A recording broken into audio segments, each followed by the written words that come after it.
This is StarTalk Sports Edition. And in this installment, we're going to focus on the physics of hard hits in contact sports, in bats and sticks and balls and crashes on the racetrack. And I've got with me, as always, Chuck Nice. Chuck. Hey, what's happening? All right. Chuck, a professional stand-up comedian, but also sports enthusiast. But that's still not good enough to have an astrophysicist and a sports enthusiast comic. We need an actual athlete. And for that, we have Gary O'Reilly. Gary. Hey, Neil. Hey, Chuck. So a former athlete. Yes, past tense. Past tense. But a current sports fan. I'm a current sports fan. Isn't being an athlete like being the president? Once you're a pro athlete, you're always an athlete for the rest of your life. Yeah, keep telling yourself that. Yeah, okay. Yeah, I get a feeling the sand is definitely going to the bottom of the glass right now. So Gary, professional soccer player in your day. We're delighted to have you, and you're over from the UK, so that accounts for your bit of an accent there. Yes, just a touch. But of course, having more class. Which is completely benchmarked by Masterpiece Theatre. Most of us growing up, that was the British accent that we heard. Alistair Cook. Yes. Yeah, Alistair Cook's a national treasure. He's a bit like Sir David Attenborough. I mean, sure. Who is the other Brit that every single American knows from growing up? You know. Here's what I'm saying. I finally learned that you guys have bad talking people too. The first time I heard the Beatles speak. It was like, what's wrong with you, Neil? What's wrong? What do you think? Don't like our accents. What's your problem? You didn't go to Birmingham and find out people talk like this, and you won't get on top. Go back to the recording studio. Sing me a song. Don't talk to me. Song, yeah. I know. We're a quaint little island with weird dialects. For such a small little place, we have the most ridiculous amount of dialects. All right. So segment one, let's call this body check. Now, no, we didn't bring in, other than you, Gary, we didn't bring in fully pummeled athletes to comment on what it feels like to be the victim of the physics of a crash or a hit or an encounter. So it's just me in this episode tapping my physics background. I have a degree in physics to explore this. So I'll do my best. But do we have 3 segments worth if it's just me talking? I mean, if you think about it, if Biden and Trump can make an 11-minute conversation last 90 minutes, we can do this. We got 3 sections and then some. Yep, there you go. Okay. All right.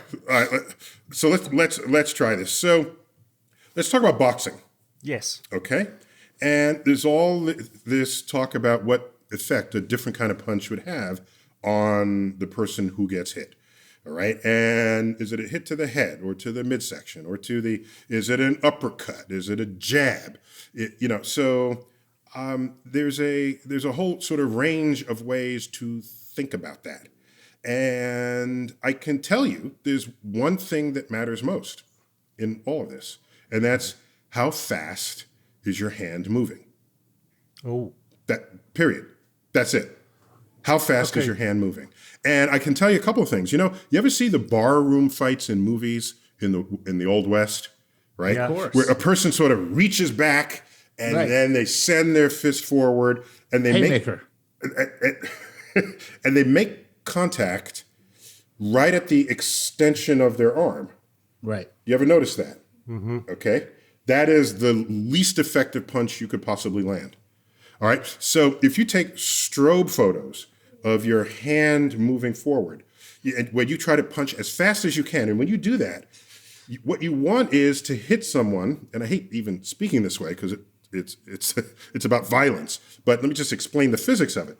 So take equal strobe images of your fist going forward. Find the spot where your hand moved the most between strobe images. That's when your hand is moving the fastest. And that is never at the end of your punch because your hand is slowing down there. Otherwise, it would detach and keep going. It has to slow down because it eventually hits 0. So your hand is moving at its fastest somewhere in the middle of that punch. So all of the barroom things where they hit at the outer limits, they're not being effective. That's why the guy gets up and keeps fighting. Yeah, exactly. That's why he has to. That's why he has to pick up a whiskey bottle and then hit him over the head with it. Right. Because his punches are ineffective. Thank you, So Chuck, this for that goes back analysis. to a couple of things. Yeah. Bruce Lee, when he stands directly in front of somebody and just punches them. You remember that bit, Chuck? That's called the 2-inch punch. Yeah. And I call it theater, but that's fine. Oh, And the other thing oh is, my God! You are not telling me that Bruce Lee is scamming me? He's Please dead, so I feel pretty safe. I wouldn't say that about Mike Tyson because he's alive. He'd come find your ass, right? yeah, that's right. I mean, the thing is, I will eat your children.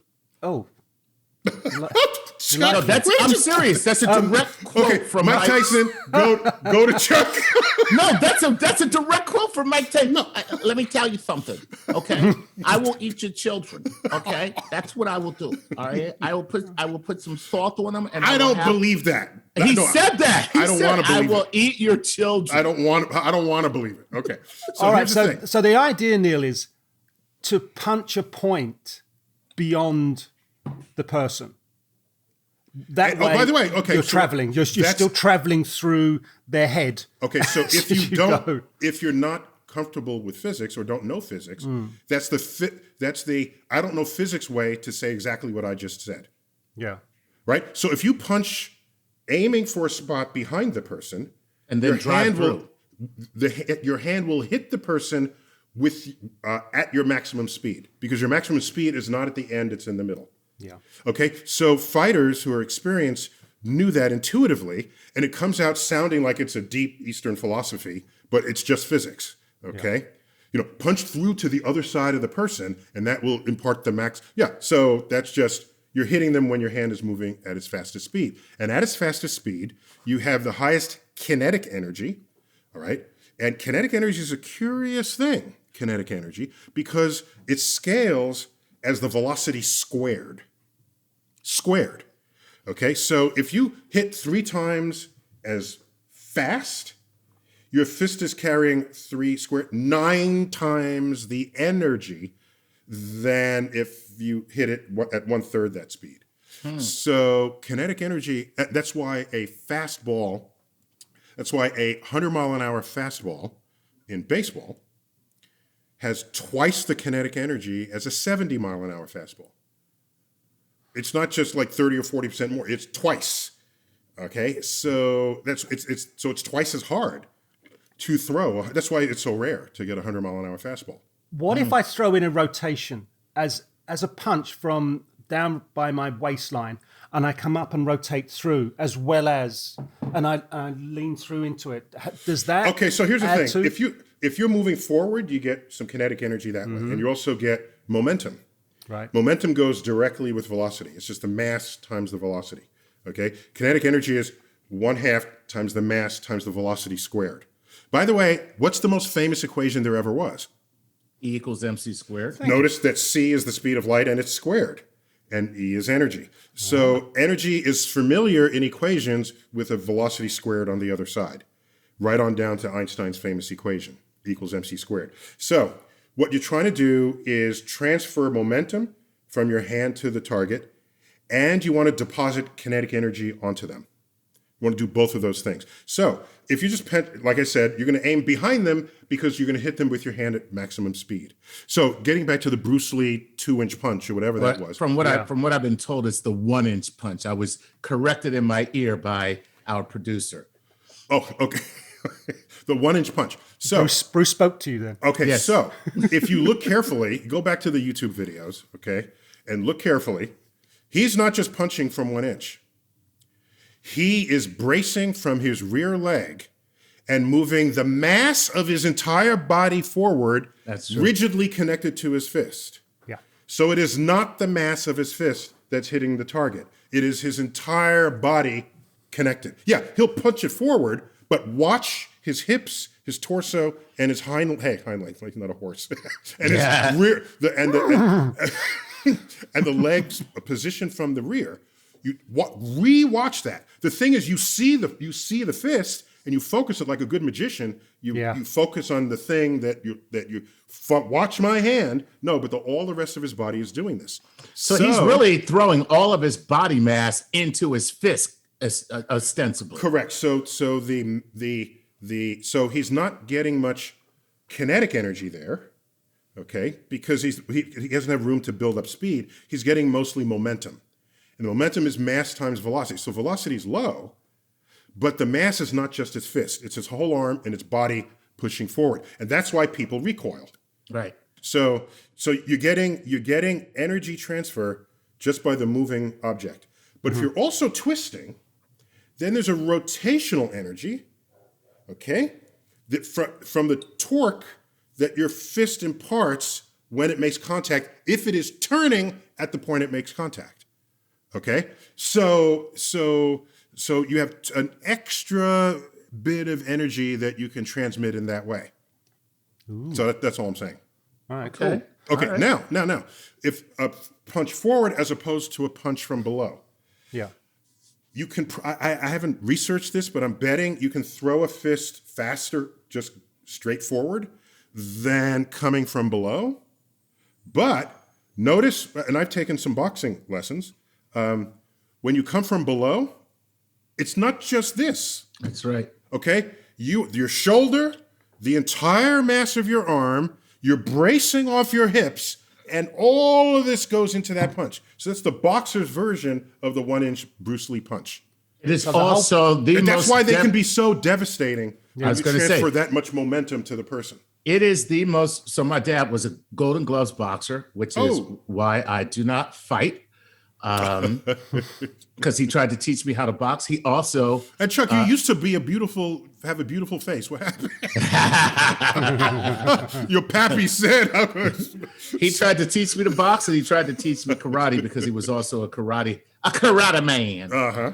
Wow. And then he decided... I don't know karate, but I know... Wait. I don't know karate, but I know... Wait a minute. Oh, wait. damn, Chuck. Oh, no, I know... I'm turning to you and not Gary, because Gary cannot be expected to know this. No, it's from the movie. Shoot. No. It's from James Brown. Oh, I don't know. I don't know what that is. I thought it was Eddie Murphy from... I thought you grew up in the hood. Apparently not. Okay. Okay, well, what is it? James Brown said, I don't know karate, but I know... But I know crazy. That's... That's right. Awesome. Yeah, crazy works too. We can talk about the kinetic energy of crazy. I don't know karate, but I know crazy. That's crazy. Karate. Crazy. Yeah. Right. But anyway, with after a few lessons, my dad bought me a gun. But he said, forget it. Just take a gun. Here's a gun, son. However, often I spent a lot of time watching boxing as a kid with my dad because of him then. His favorite punch in the world is an uppercut. It's the most devastating blow in boxing because of what you just said. And also, it is the knockout punch because the way the transfer of energy, force through... we didn't even talk about the physiology of what's happening when you get hit. That's a whole other conversation. I'm just talking about simple movement of energy and momentum. But if your head snaps back, that can't be good for your neck. It is the knockout punch. Or your consciousness. Or your ego. Or your ego. Right. So anytime you see a particularly potent punch, and just, again, you tend to focus on just the glove making contact. Look at the positioning of the body that executed the punch, and chances are there's a lot extra momentum brought to the fist because it's rigidly connected to the rest of their body.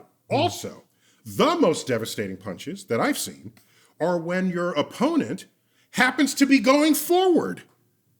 And so now... You're getting an assist. Yeah, it's an assist. It's a punch assist, okay? Yeah. Because now the speed that you would otherwise need to knock them out, they're helping you out. They're coming at you. And so the relative velocity is higher if someone is coming towards you. So just take a look. Someone moves in. I've seen so many knockout punches executed simply because the person was unluckily leaning towards a punch that happened to come in. Wow.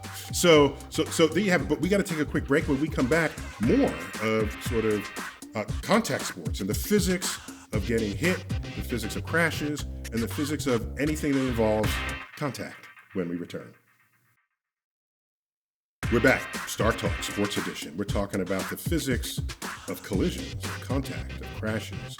And we don't have other guests other than like me and like my co-hosts, Chuck and Gary. Chuck, Gary. Hey. Yeah, you're still there. We are. So I'm trying to just bring my body of physics knowledge to bear on what I know of these collisions. And so that's our show. You're stuck with just the three of us. Well, good. This is great. Lucky listener. Deal with it. Okay. Lucky listener is the way I see They it. should be happy. All right. So let's Gary, exploiting the fact that you are my co-host. Let's talk about soccer. And so here's the thing: in a punch in boxing, the fact that they wear gloves softens the impact. Yeah. All right. The momentum still goes, but the kinetic energy, but the acceleration of the head is a little bit softened because the glove has to squish. Okay. Some of the energy gets absorbed into the squishing of the glove.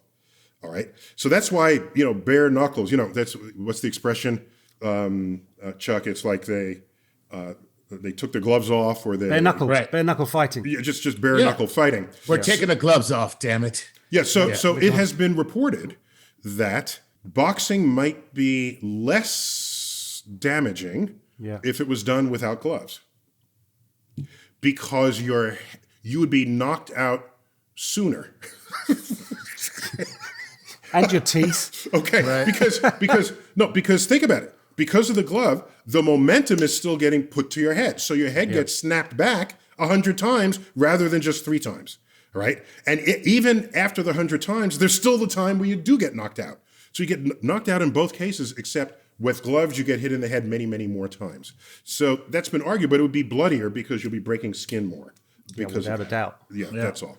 So in soccer, Gary, when you make contact with the soccer ball, it seems to me it will go farthest if you hit it with something that is rigid, such as your head, because your skull is hard, or the tip of the toe of your shoe. That seems to be very hard places. No, the thing is, if you use the tip of your boot, your cleat, your foot, you lose the control to direct it. Because it's so tiny. It's just a little... it can go anywhere, and it's a case of, if you use a toe poke, as we call it, it's the point of last resort, because you're trying just to stab it away or something like that. Oh, gotcha. So you are trading distance with precision. Yeah. The idea is to control the ball as an individual, control the ball as a team, and that depends on accuracy of passing or accuracy of shots on goal. And you all wear shin guards, right? Because there's nothing yes, protecting we have. your shin. We do now. Bars. We never used to. Oh, in your day, we never. In my day, when men were men, we didn't have shins. Right. We played barefooted on a pitch that ran uphill both ways. Well, actually, and there were spikes and needles on the field. Exactly. So the thing is, everybody understands the anatomy of the body. And the shin is not a place blessed with fatty tissue. It is directly bone. So imagine in the days when people by the way, of course, in shin, boxing, neither is your face. Yeah. So, you it's can exposed. punch people in the gut a lot because there's muscle to protect that. And it can wear you out a little, but not as much as it would wear you out if you get hit in the face. Plus, no one wants to punch anyone in their buttocks. There's no... Well, speak I mean, I'm sure there's a market for everything. But if you think buttocks now, boxing, that's someone's going to sell it. a lot of fleshy tissue there to absorb the punch. But so if you think about a soccer player's, we call them boots, you would call them cleats. There's like a hard nylon plastic sole, and then the studs or sort of oval cleats themselves. If that hits the shin, ouch. I mean, that's where legs get broken. That's where things go dramatically wrong. And, any soccer player that's had any time playing without shin guards, and we don't generally wear them in training, and sometimes players do get angry, there's a roadmap of scars down your shins because it just gets cut to ribbons. And it's painful because there's nothing I knew there somebody to had protect scars, and then he got a tattoo connecting the scars in an interesting sort of pattern. Well, that's fair enough. It's Yeah. just when you get a tattoo and you pay X amount of thousands of dollars for it, and then someone comes along and scars right across it. After you the think, fact, yes. Yeah, Okay. thanks. Waste of money. Well, Yeah, okay. I have to tell you that I'm no good for the rest of this show because right now the only thing I can think about is butt boxing. How does it work? But you're still distracted by Yeah, I'm like, okay. do you chase the person around and try to hit him in the butt? Do you Yeah, go yeah, it's butt- just- it's do a you go reminder butt to butt? that the face is a more effective place to knock someone out than the buttocks. Right. That's all. Well, then we should never say, I'm going to kick your ass. I'd be like, go right ahead. Chuck, Thanks for saving my face. I mean, I think we've got slapstick comedy from the 1920s to thank for ass kicking. But go back Chuck, a step. Chuck, let this be the moment that StarTalk announces to the world that of all the places on someone's body you want to kick, kicking their ass is the least damaging. There you go. You heard it here All right. first. There you go. All right. Go back a step and think about heading, Neil. Now, I played in a position as a defender where a central defender where heading was part and parcel of the game. Heading is hitting the ball with your head. Yeah. Now, Okay. that ball could be traveling towards me at 30 miles an hour, 40 miles an hour. sure. I will then go to it. The similar thing that we said about in boxing, generally a knockout punch is the misfortune of you going forward and then punching into you. So what kind of forces are we dealing with here? If I'm heading a soccer ball, but mind you, it's inflated. Okay, so it's basically double. So Right. so what's happening is the ball is moving forward at, let's say, 30 miles an hour. So let's put up a black screen. Okay, just a screen so you can't see behind it. The ball enters the screen at 30 miles an hour and then exits the screen at 30 miles an hour. So something had to slow down the ball to zero and give it energy to go back at 30 miles an hour. Okay, so it's not just a matter of absorbing the forward momentum, it's also imparting the backwards momentum when it comes out. And if your head is doing all of that, you know, you're not going to find me doing that. Yeah. I'll put my hand up and hit it and just get the foul.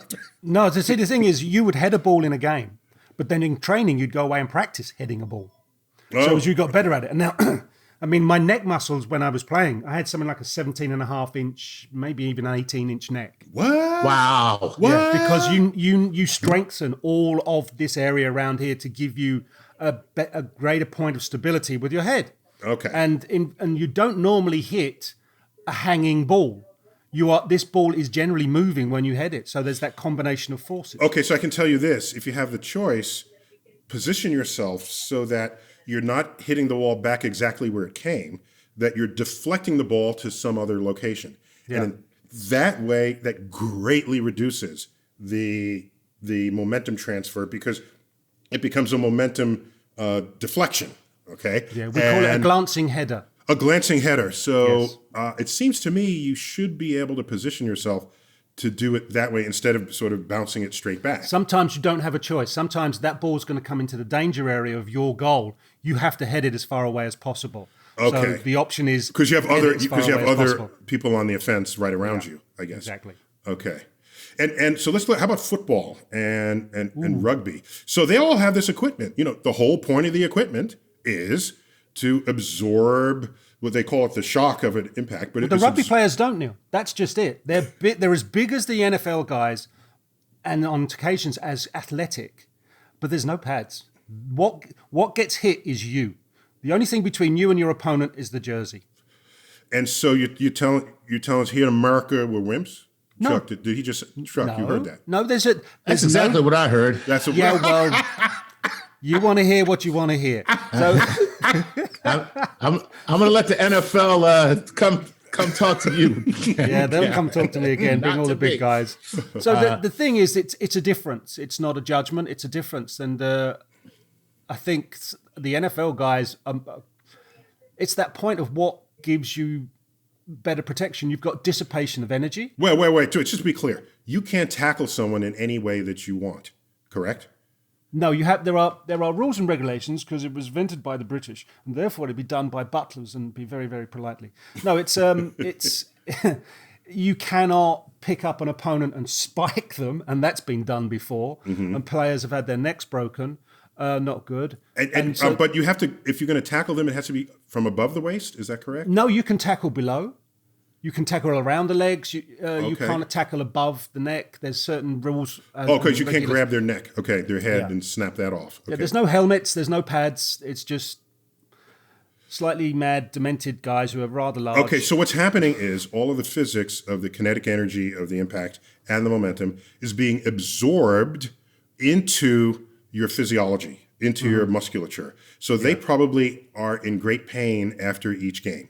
Yeah. For that reason. The other rule, Neil, is you can only tackle the man with the ball. There's no, all of a sudden you can just level somebody just because you feel like Well, that's true in American football as well. But you can Chuck, what's the word you roll in front of someone? There's a word for that. What's that? You can get in their way, but you can't tackle them if they don't have the ball. That's correct. Right. Yeah, you can block any kind of way, but you can't tackle. You can only tackle. There's no blocking of anybody. It's just. Oh, so you can't block in regular rugby, huh? No.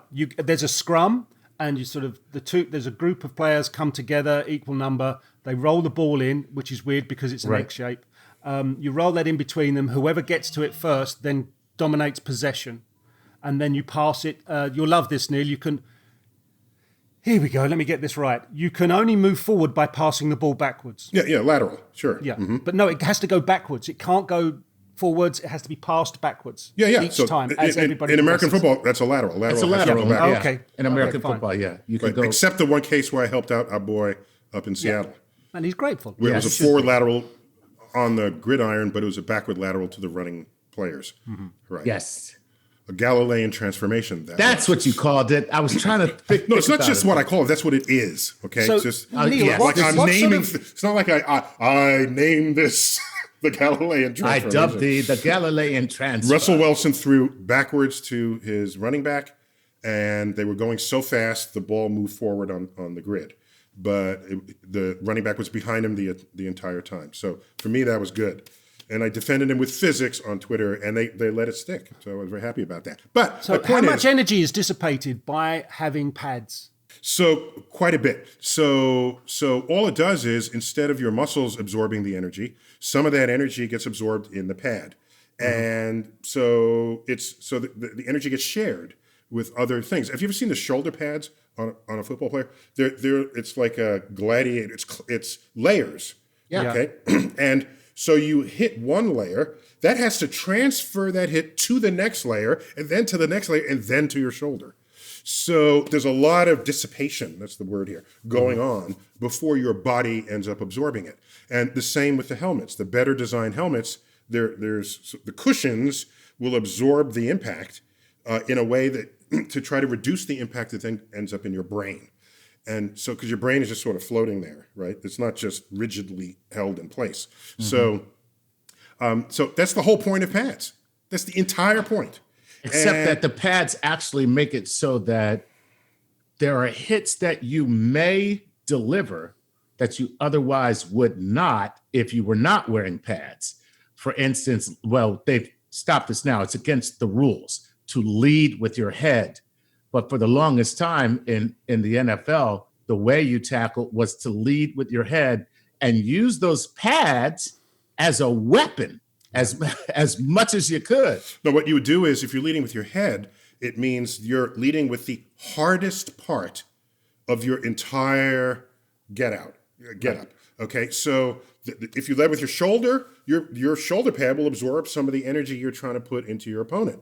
If you lead with your elbows, well, you got flesh there and bone and tissue. If you lead with your helmet, if you have a strong neck, your helmet is rigid, okay? Basically rigid on the impact. Right. In other words, the helmet doesn't bend when you make contact with the other person. So if you saw the head tackles, yeah, those are violent. I mean, oh my gosh. You've just weaponized the human body. Yes, you've weaponized the human body. That's the way. Okay, so what are the physics behind you'd rather be the hitter than the one being hit? No, all that matters is how massive are you? It's all about the mass. So Okay. So I could run at someone at 20 miles an hour, and if they're that big, I could bounce off them. Yeah, you bounce off them, and then your energy, gets reversed back into you, and you suffer all the damage. You're the one who gets hurt. You're the one who gets hit. And they look around and say, what was that? Was that a You were too gnat? stupid not to see the really, really big guy and went to tackle him. It's your So fault. it's not an accident that the football players on the line, defense or offense, are the biggest players on the field.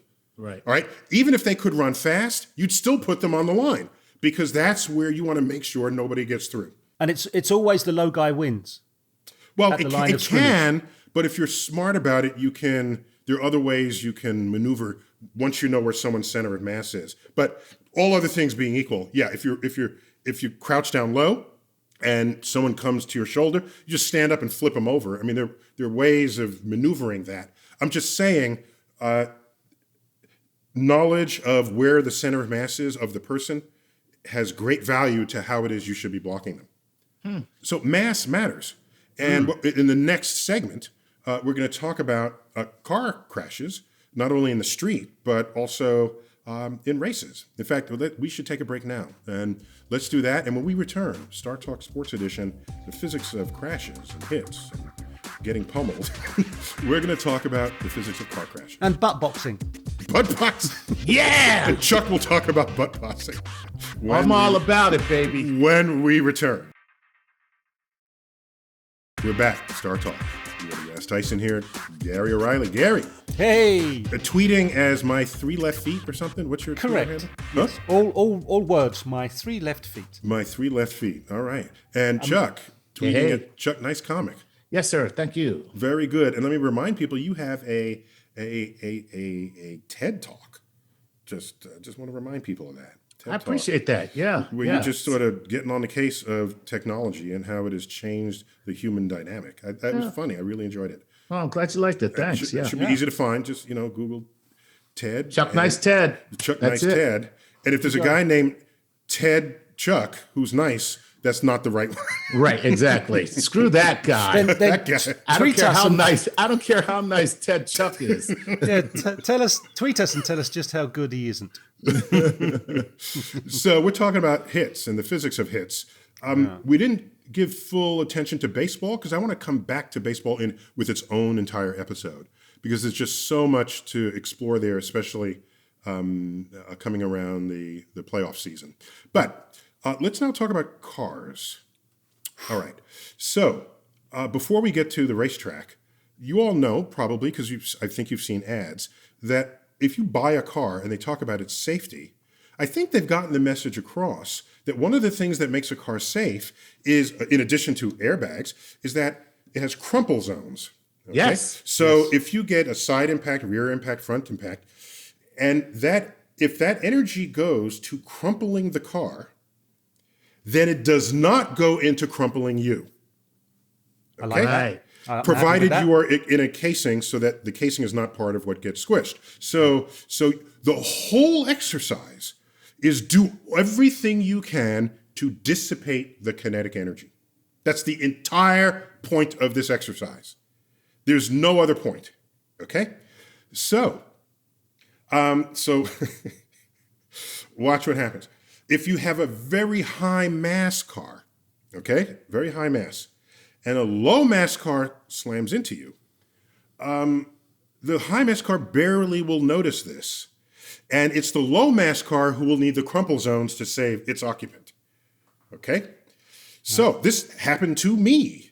All right? My very first car was a land yacht. It was gifted to me. I didn't even know how to drive when it was gifted the car from someone who died. It's a long story. But anyway, I had this car. Wait, now you got to tell us what it is because back in the day there were so many great land yachts. Okay, this land yacht, it was a Mercury Montego, 400 cubic inch engine. I got 7 miles per gallon with a tailwind. Okay, Sweet. Downhill with a tailwind, 9 miles a gallon. All right. So this is long ago. And plus it ran on regular gas. So this thing was like Leaded gas. When they still even served leaded. Here's the point. I'm sitting there at a red light. Okay. There's a car in front of me. I forgot what car that was. Might have been a Toyota. There was a Volvo behind me. We're just sitting there at the red light. Then I just hear a big crash. And immediately after that crash, I lurch forward. And my car then bumps into the car in front of me. Okay? Mm-hmm. I look back. The Volvo got crunched in the rear and in the front. It was the Volvo that got hit. It got hit by one of these TR7 sports cars. Yep. And it plowed under the rear of the Volvo, damaged the back of the Volvo. The front of the Volvo was damaged. The driver was perfectly safe, as you'd expect in a Volvo. Yeah. The driver in front of me, it was a Honda, a Japanese lighter car. For the day, these were very light cars, and relative to other cars on the road. And that person, the neck was in a brace that to put and the car got the rear of the car got damaged. My car, there was a little chip in the tail light plastic cover, and that was it. So I backed up and drove home. So if you have very high mass, the concept of crumple zones, high mass relative to other cars, the concept of crumple zones it doesn't matter. Okay, you don't talk about front end collisions with cement trucks. Okay, unless it's a cement truck in a kind of collision with another cement truck. All right. So higher mass almost always wins every day, okay, in an encounter. So now let's get back to the racetrack where every car is exactly the same mass. Mm-hmm. All right, they go very high speeds, very high kinetic energy, okay? Let's say there's a disturbance on the track, a wheel flies off, car loses control, and it tumbles. All right. Okay. Yeah. Now you're getting Chuck's interest. Now I'm liking NASCAR right now. Okay. Yeah. So and it's not uncommon to see the car just tumble and pivot, and they make spectacular videos. Mm-hmm. And the car breaks into pieces and it slides and tumbles and it goes a quarter mile down the track. It was going 200 miles an hour going into the accident. And then the car comes to a stop. And the driver gets out and walks away. If you don't know physics, you'll say to yourself, that's a miracle, because you're paying attention to the car getting damaged. Yeah. Without thinking to yourself that that's exactly what you want to happen to protect the life of the driver. You want everything else to get destroyed. That's the NASCAR version of a crumple zone, right? It's have the thing fly by. It takes energy to fling a tire off to the side. Okay, you ever think about that? You try to throw a tire into that part of that car's energy went off with the tire. Other part went to the tumbling and the pivots and the friction, and all of that happens. Then it comes to a rest. Took a quarter mile to go from 200 miles an hour to 0, and the driver walks. Now, here's the catch. The catch is the driver goes from 200 miles an hour to 0 over that length of time and over that length of distance. That reduced the rate of deceleration on the body. It is the rate of deceleration that kills you. Okay? That's what kills you. You want to slow that down as much as possible. So, let's go back to Dale Earnhardt, okay, the tragic death of Dale Earnhardt. If you look at his accident, okay, his car hit the side embankment, and he went from 200 miles an hour to 0 in, a second or at most? Yeah. Oh my gosh. Yeah. Oh my gosh. Oh, so forget the car. His body is going 200 miles an hour, then his body is going 0. Where does that kinetic energy go? It goes back into his body. Right. So and that basically kills him. The body can't sustain. It's like he got crushed by 200 miles an hour. Basically, that's correct. So you keep thinking you die because something crushes you or hurts you that way. You've got to lose 200 miles an hour. Right. That kinetic energy has to go somewhere. That's why asteroids that are not too big, that would make it all the way to the ground, the kind that'll sort of explode in midair. You'd say, why would it explode? Did it have TNT? No, it's going 10 miles a second and it sees air. All right? air feels like, you can move through it. Not if you're going 10 miles a second. It's like a brick wall if you're moving at 10 miles a second. And evidence of this is if you're going 55 miles an hour down the freeway and you roll down your window, stick your hand out, you'll feel wind blowing against your wrist. That's hard to resist. Try it next time. Yeah. Just go 50 miles an hour. What's better is if you stick your face out, your whole cheeks fill up with air. Okay, Chuck, have you had a species check? Are you a dog? Have your tongue dangling? I might be, because it's a lot of fun. It is a lot of fun. I'm wondering what gene in the wolf survived such that the dog wants to put his head out the window. That means a wolf would enjoy that. That's right. what that means. We've got to check. Could you imagine driving along and a car comes towards you and there's a wolf hanging out of the window? You do totally. Give it the pride of your dogs life. like it. We invented dogs from dogs are GMOs, by the way. The first GMO we ever had. We invented dogs from wolves, wolf genes. So that's got to be a gene somewhere in the wolf. But we'll see. Nice. But anyhow, so the air resistance just at 50 miles an hour is significant. So now it comes in. It has the kinetic energy of its mass moving at 10 miles per second. And then it stops moving because the air resistance prevents it. Where does that kinetic energy go? It goes back into the object instantaneously. And the only way the object can respond to that is to heat up catastrophically. And when you heat something catastrophically, it explodes. So my point here is Dale Earnhardt did not slow down slowly. He slowed down quickly. And that's what kills you. So the YouTube compilation, and they walked, and they show these fiery collisions, and then yeah. Plus they're in a roll cage, right? So that helps, of course. And they're wearing fireproof, fire-resistant jumpsuits. Jumpsuits. Yeah. So even if it catches on fire, they've had a little bit of time to get out, as long as they're not knocked unconscious, right? So. And plus, there are people all around to help. My point is that the fact that the crash is spectacular is not alone enough information to judge how lethal it is. That's all. And the faster you come to a stop, generally, the less likely you will survive that collision. That's why cars, when they encounter trees, doesn't bode well for the driver, generally. But if you careen off the side of the cliff, not the cliff, but the side, the embankment. And then the car rolls. If you have on your seatbelt, if you don't have your seatbelt, you break your neck because you're moving a projectile inside the car. If you have your seatbelt and the car rolls and it comes to a stop down the thing, okay, you'll probably walk from that accident because it took time for the car to come to a stop. Cool. So that's just a little bit of fact about that I think is not as appreciated as it needs to be.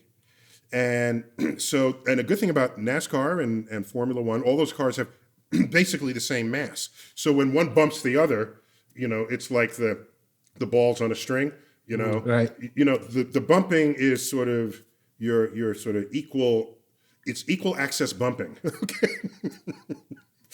The momentum goes over, no one has a mass advantage, is the point in the race. The way you could have if you drove a Hummer in the street in a world of Yugos. I don't think they make those anymore. What's the little car? The Fiat. Yeah, the little Fiat. Fiat Cinquecento. Yes. So what we need need to reinvent NASCAR is monster truck NASCAR. with rockets. That's what we need. No. If everything scales up exactly the same, then everything's just the same. Oh, no. I just mean one person gets to have a monster truck. that person would be you, Chuck. Am I wrong? You know it would be. Yeah. And wait. And say, why are these cars in front of me? Let me just roll over Right the cars over 'em. to get to the front of the pack. Is there anything that can be done to make them even safer? I mean, Chuck and I have reinvented NASCAR in the past by putting Saturn V rockets on them.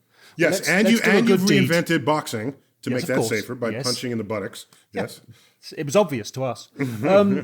Is there anything you could do to dissipate energy better from collisions? What could you do to the walls? Because you got to hit something. Interesting. So what could you do to the walls to make it to have the transfer of energy Well, that's what we do. absorbed That's by the wall. Barrels of water, those big barrels of water. Yeah. So we already kind of have yeah. that, Chuck. Yeah. You've seen it in off ramps from freeways. Yeah. There's if there's a sort of a wedge where the road divides, there's the big yellow tanks. They could have sand, they could have water, something to absorb the energy. Okay. Thinking of other ways to absorb energy, they have in long sustained downhills trucks. If they lose their brakes, they have these runaway truck lanes where they pull off to the side, and it's just this loose gravel, and the wheel doesn't move well in gravel, and the gravel just eats away the kinetic energy, and it comes to a stop. So we have tried to be clever about this, and I think in Le Mans, is it where there's stretches of road where they just build up tires in case the tires are hard to squeeze, but at high speed and high energy, you do squeeze them, and which means they absorb a lot of energy, this sort of thing. So we have given some thought, the people who design these, have given thought to it. And so, and I think fewer race car drivers are dying today than who once did. And on StarTalk, we had Mario Andretti. Do you remember that? And I had to ask him about a famous quote attributed to him, and sure enough, it was this quote. He said, "If you are in complete control of your car, you're not in the race."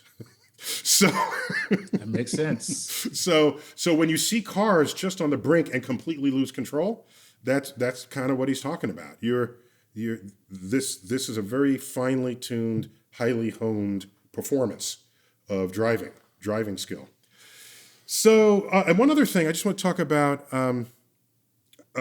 track and field in the high jump and especially in the pole vault. Yeah.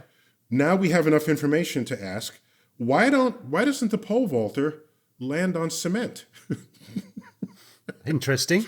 That could be one and done. Why not ask that question? The reason is they would be going from break both his legs, full speed to zero speed in a fraction of a second. And all that kinetic energy goes back into their body. Oh, how much energy does it take to break your femur? I have that energy available. Let's do it. What does it take to break your neck? That energy is available. Let's do it. And you break all these bones until all the damage to your body equals the kinetic energy you had on the fall. That's why jumping out of windows can be so deadly. Because when you hit the ground, all that energy goes back into your body and it finds things to break. Okay? And that's how this works. Well, if one good thing comes out of this show, it's the fact that perhaps we will lower the number of people jumping out of windows. Okay, and but just to be clear, and the pole vaulter lands in big cushionly pillows, Right. extending the time it takes to go from their highest speed to zero. And that way they don't, survive. and they stretch themselves out at that. They don't even land like they're just coming straight down. They fall back and stretch out when they land too. That can help. Yeah. But so you're increasing the mass or the cross section. Yes. The cross section, so not the more mass. of the cushion can support your body. Yeah. Yeah. Dudes, we gotta like call it quits done? there. Oh man, Wow, that this was was fast. fun. Yeah. Man, I didn't We've think got to come we had back and enough do to this cover, again. and we did that. And plus, we're going to offload baseball to its own. All the baseball as a contact sport. Maybe we'll call it that. Yes. I hope you Right? didn't even touch on ice hockey yet. Oh no, yeah, ice hockey. Oh man, okay. I want a version of baseball where everybody on the field gets a bat. No, What do they do with the bat? no. A version where if the pitcher hits the batter with the ball, they calculate how much kinetic energy the ball had, and then they allow you to hit the pitcher with your bat with that same amount of kinetic energy. Wow. Then that'll be even Steven, and you continue the game. Let me tell you something. That would end. Physics. No, that would end people getting hit with balls. Yeah. You just Overnight. found the answer. That could work. That could work. Guys, we got to run. This has been right. fun, and we should do this again because we only really scratched the surface. But the physics is everywhere, and that's the good thing about physics. You can know things because of the fundamental rules that undergird what's going on, even if you've never actually played the sport. So that's science. That's how and why science works for us all. So, Gary, good to have you. Thank you. As always, Chuck, thanks for being my my comedic co-host. You bring that force of levity to it all. I'm Neil Butt boxing, it's the new thing. Remember. Butt boxing. Neil deGrasse Tyson for StarTalk Sports Edition. Keep looking up.